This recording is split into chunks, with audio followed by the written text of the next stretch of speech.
A Mr. Evan Wentz collected the accounts of the fairy race from the British Isles, and from these collections we can learn a great deal regarding these ancient spirits. But more importantly, we learn of the creatures that lurk in the shadows. Let us begin.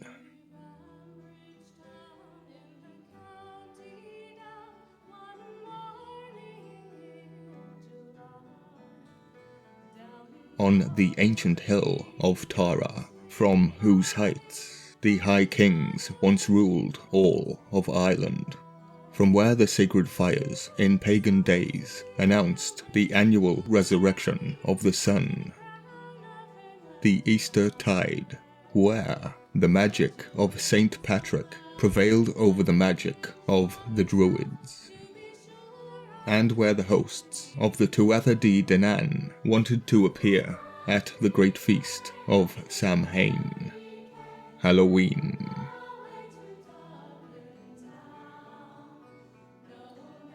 Today, the fairy folk of modern times hold undisputed sovereignty over the land, and from no point better than Tara, which thus was once the magical and political centre of the Sacred Isles, could we begin our study of the Irish fairy faith.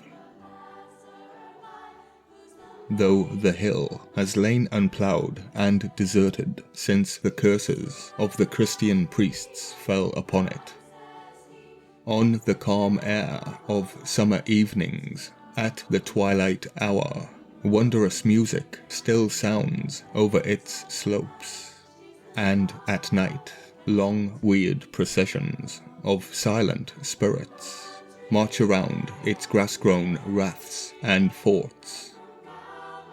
It is only men who fear the curses of the Christians. The fairy folk regard it not.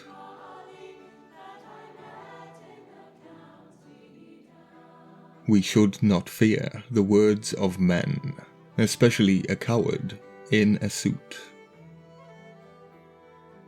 Father Peter Kenny of Kilmassan had directed me to a John Graham, an old man of over 70 years of age, who lived near Tara most of his life.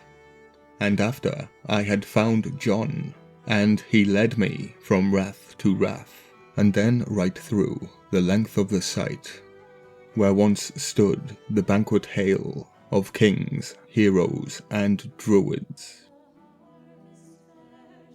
As he earnestly described the past glories of Tara, to which these ancient monuments bear silent testimony, we sat down in the thick sweet grass on the sacred hill, and began talking of the old times in Ireland, and then of the good people.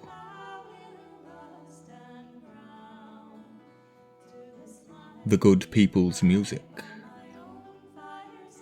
As sure as you are sitting down, I heard the pipes there in that wood. John was pointing to a wood on the northwest slope of the hill, which was west of the banquet hall. I heard the music on another time, on a hot summer evening, at the rath of Ringless Town, in a field where all the grass had been burnt off, and I often heard it in the wood of Tara. Whenever the good people play, you hear their music all through the field, as plain as can be, and it is the grandest kind of music. It may last for half the night, but once the day comes, it ends.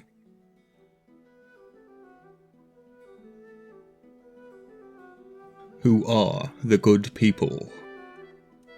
I now asked John what sort of race the good people are, and where they came from, and this is his reply.